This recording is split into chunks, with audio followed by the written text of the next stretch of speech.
Hi, Daddy. Do you have any idea what time you might be able to make it home tonight?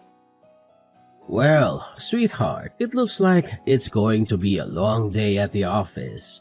I have a lot of work to finish and some meetings to attend. I'll probably be wrapping up and heading home around 7 p.m. Why do you ask? Oh, nothing much. Just that I thought I'd take over the kitchen duties tonight. I'm planning on cooking up some chicken breasts and baked potatoes for dinner. Really? That sounds fantastic. Chicken breasts and baked potatoes are my absolute favorite. You know how much I love them. Yes, I know. We had a cooking lesson in our home economics class at school today. The teacher taught us how to make them. And guess what? She said mine were the best in the class. She said they were juicy, tender, and flavorful. So I thought, why not make them for dinner tonight? That's wonderful, Jenny. I'm really looking forward to tasting your cooking. If it's as good as you say, maybe you can take over the kitchen more often. You know I'm not very good at cooking, and Mom is always busy with work. Well, just a heads up. If you don't finish everything on your plate, I might get a little upset.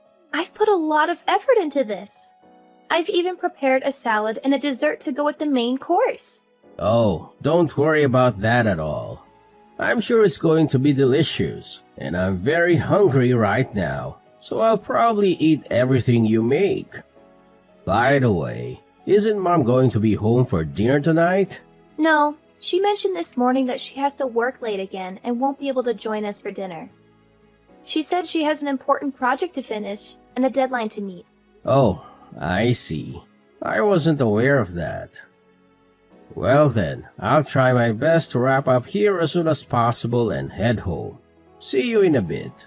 Okay. Can't wait for you to try my cooking. I hope you like it as much as I do.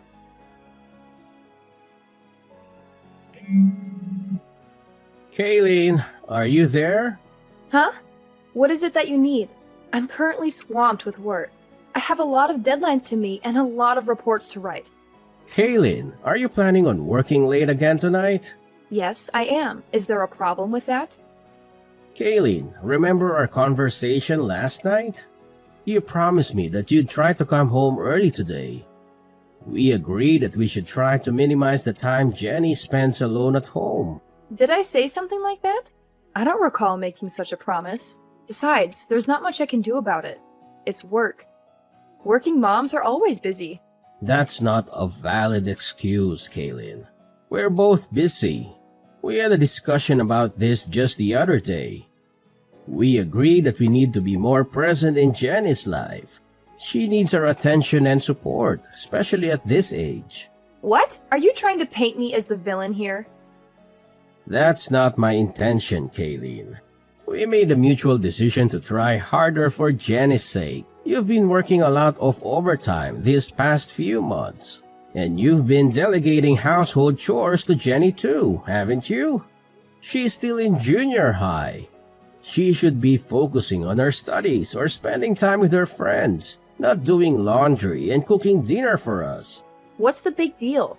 If you're so concerned about Jenny being alone and doing housework, why don't you quit your job and stay at home? And have us all live off of your income? You're a temporary worker, Kayleen. Your income isn't stable enough to support us all.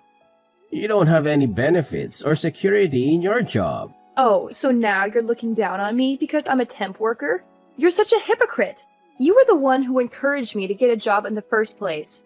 And now that I have one, you're still not satisfied? You're impossible. I'm not looking down on anyone, Kayleen. You suggested that I quit my job, and I'm just explaining why that's not feasible. And let's not forget that you don't contribute any of your earnings towards our family expenses or bills. If I were to stop working, we wouldn't be able to maintain our current lifestyle. We'd have to cut back on a lot of things. Well, raising a child is hard work, and being a temp worker was the only option I had. Maybe if you quit your job and stay home, I could find a stable full-time job and support us. Well, anything is possible. There's something I've been meaning to tell you. A woman doesn't want to be financially dependent on her man. She wants to be able to support herself financially. That means I don't want to be stuck at home having you dictate what I can and can't buy because of our budget constraints. I want to earn my own money and spend it on whatever I want, whether you approve or not. You need to understand that. I'm not quitting my job just so I can stay home with Jenny. Okay, Kayleen. I understand where you're coming from. My main concern was for our daughter's well-being. If you want to continue working late and aren't able to be home when Jenny is there, then we'll have to figure out another solution. Maybe we can hire a babysitter or ask one of our relatives to look after her. Oh, there's something else I need to tell you. You know the debate competition Jenny has been preparing for this week after school? Well, there was a scheduling conflict with the basketball tournament, and they had to move her debate competition to next week. Next week? That might be difficult for me. I'll have to rearrange some things. I already requested the afternoon off for this week, but I don't know if I can do it again for next week. Let's not mention this change in schedule to Jenny until we're sure whether or not we can make it.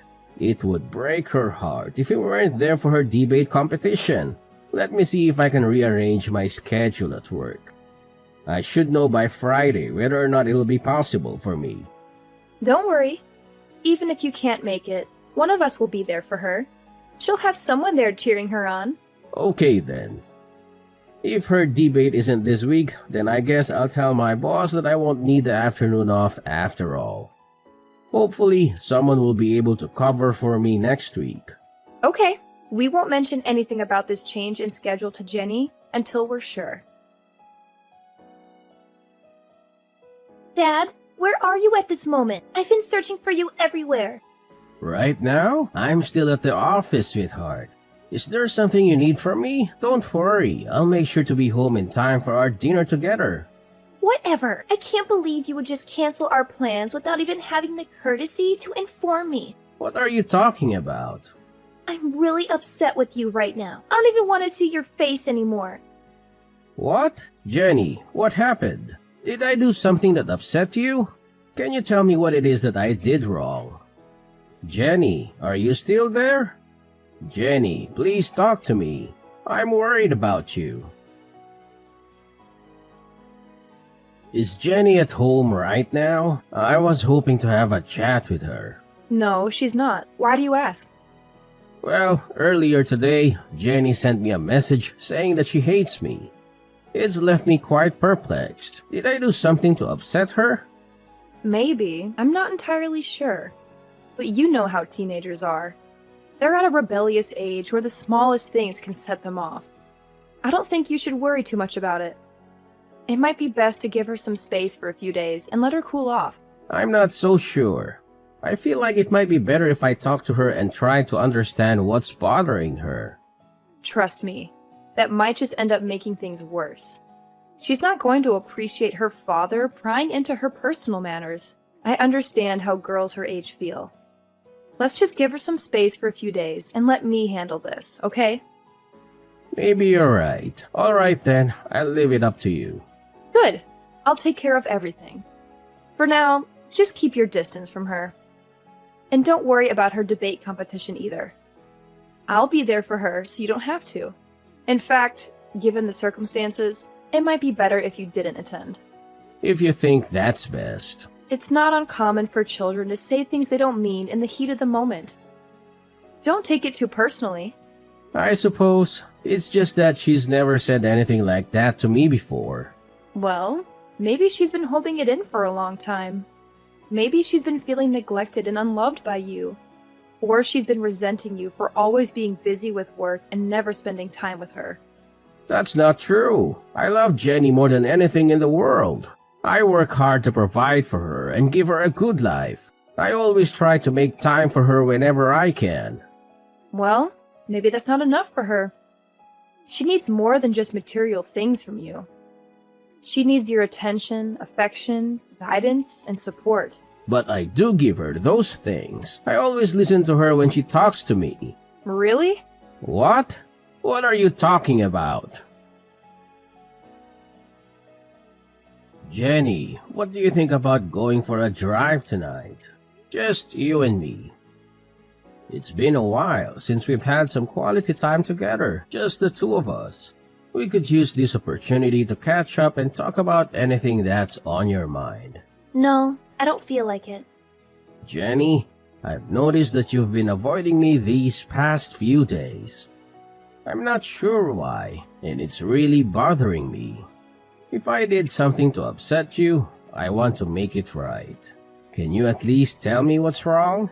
I'm here to listen. It's about my debate. You never came to see it.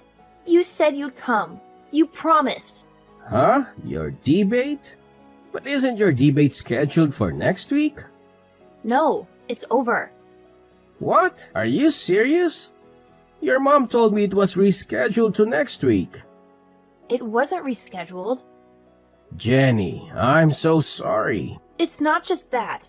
You told Mom that I'm ugly and stupid, didn't you? Mom's friend told me you said it.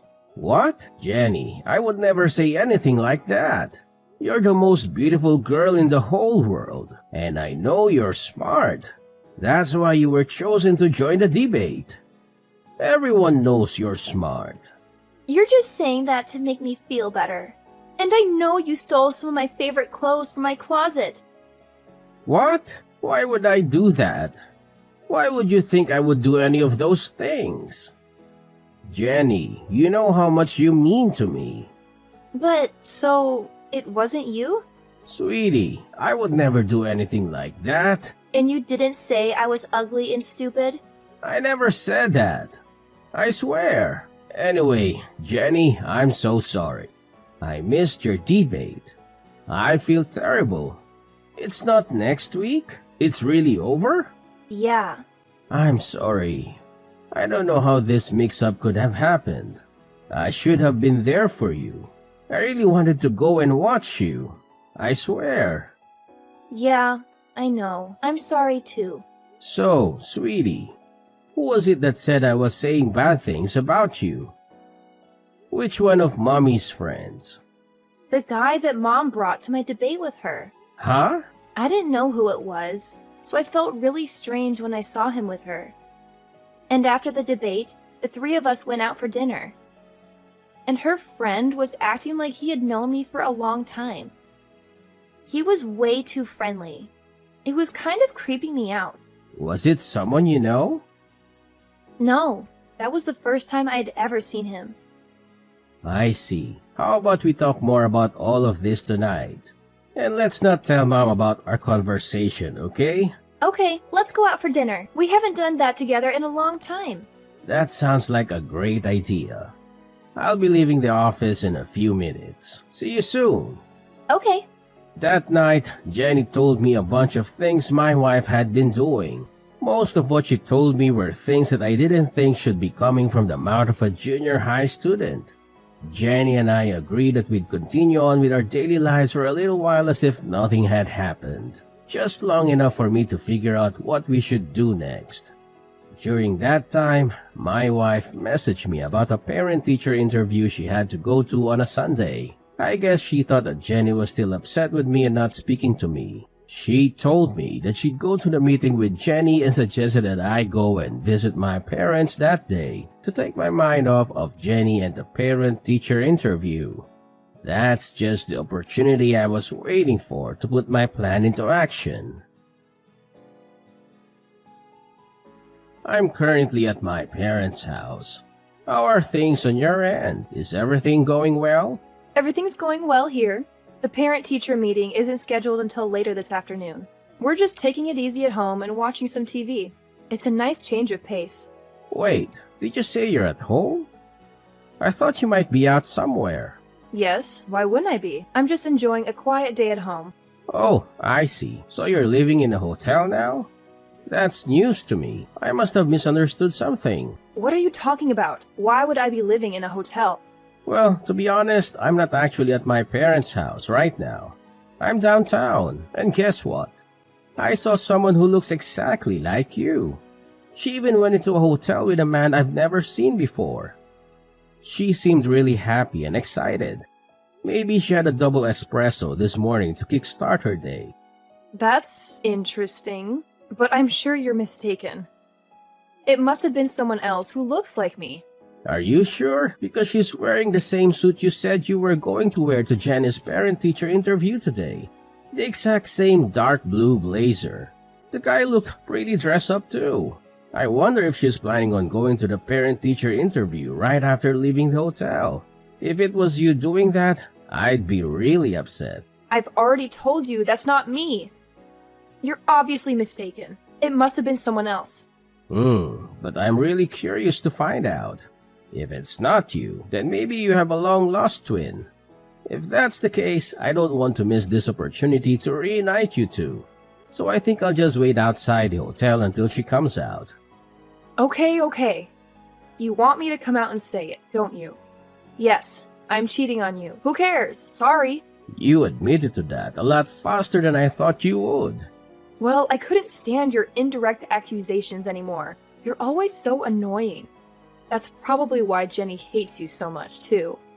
By the way, I'm leaving you and moving in with my new boyfriend. What? What are you talking about? Exactly what I said. At first, I was going to make you take Jenny, but my boyfriend said he'd feel sorry for her if she wasn't with her mom. So he figured it'd be better if Jenny came to live with us. Is that really what Jenny wants? Of course. She doesn't want to live with you at all. Well, Jenny is the one who told me that you'd likely be with that guy today. What? Do you really think I'm that naive? A parent-teacher meeting on a Sunday afternoon? That's quite unusual, don't you think? And by the way, Jenny mentioned that the guy you're with was trying a bit too hard to be nice to her. It was making her uncomfortable. What are you talking about? And she also mentioned how overly affectionate you were being with him. You were trying too hard to get Jenny to like him. She could tell that neither of you were acting like yourselves, especially you. Ugh, that ungrateful child. Kids aren't as naive as you think. They can see right through someone when they're being insincere. Whatever. You and Jenny can do whatever you want. I'm leaving both of you. If you want, you can sue me for compensation money. I don't care. My boyfriend will pay it for me. He's wealthy, so it won't affect him at all. You know, I don't think that guy is really interested in you. What are you talking about?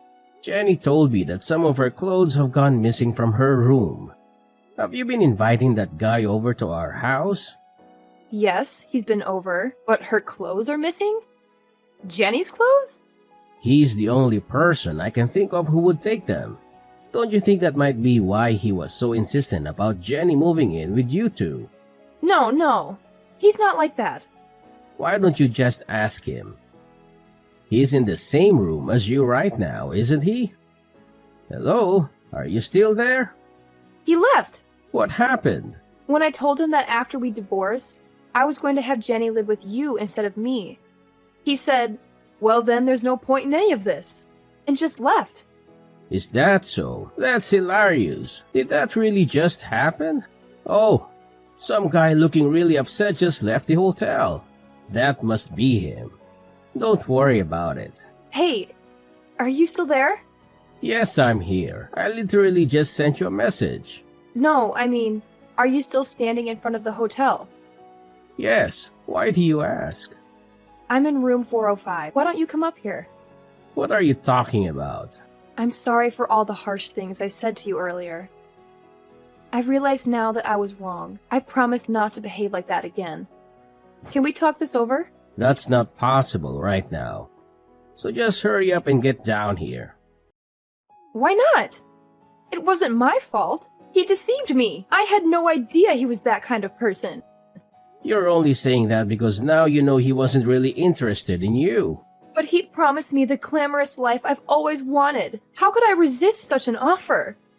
He lied to me. He's the bad guy, not me.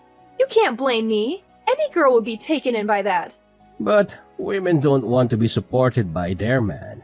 They want to be able to support themselves financially, right? Shut up. I take back what I said before. I'm not talking about what you said before. That's what the person beside me is saying right now. Your boss at your current temp position. What? I looked into it and found out right away. The guy you were cheating on me with is your boss's husband, isn't it? I'm down here in the lobby with your boss. We were both here the whole time. She grabbed her husband as he was trying to leave the hotel. Just wait, is she really downstairs, Mrs. Peterson? Yeah, that's why I told you to hurry up and get down here.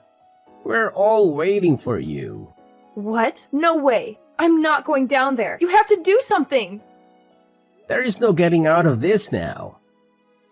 Mrs. Peterson is suing both you and her husband for your affair. Oh, and you can bet that I'll be doing the same. You don't even want to imagine how much this is going to cost you with both of us suing you. But you'll have no problem paying for it, right? Because you've been working all that overtime for the past couple months, right?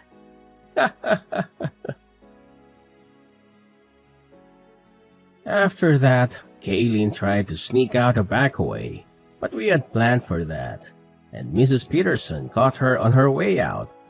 Knowing there was no way she could talk her way out of this one, she decided just to bawl like a little baby. I don't know why she thought it would work. Neither of us were feeling any pity for her. Instead, I just took that time to contact her parents and tell them why I was going to be divorcing their daughter. They apologized for their daughter's actions and tried to get me to reach a settlement with them instead of taking Kaylin to court for compensation money. But I knew I'd win in court, and I knew I'd get a lot more out of her if I did it that way. All those nights, Kaylin said she was working overtime. She was really out with her boyfriend, so she had nothing saved up to pay me with. Because of that, what she owed me was taken out of what I would have to give her in the divorce, so she ended up getting nothing from me. Needless to say, Mrs. Peterson fired Kaylin immediately after catching her with her husband. Kaylin was left with no man, no money, no job, and a big debt she had to pay to Mrs. Peterson. Kaylin had no choice but to move back in with her parents. I don't know what happened to her after that because Jenny and I moved away so that we'd never have to see her again. So, my daughter and I started our new life together, just the two of us. Jenny taught me how to do the laundry and all the other chores around the house. At first, I felt a little stupid having my daughter show me how to do such easy things, but I actually enjoyed the time we spent together as she taught me. She's even agreed to teach me everything that she learns in her home economics class. Every weekend, we make dinner together and we've grown closer than ever. Sometimes the meals don't turn out as good as we wanted, but even those times are fun. Now, dinners with my daughter are the best times of my week.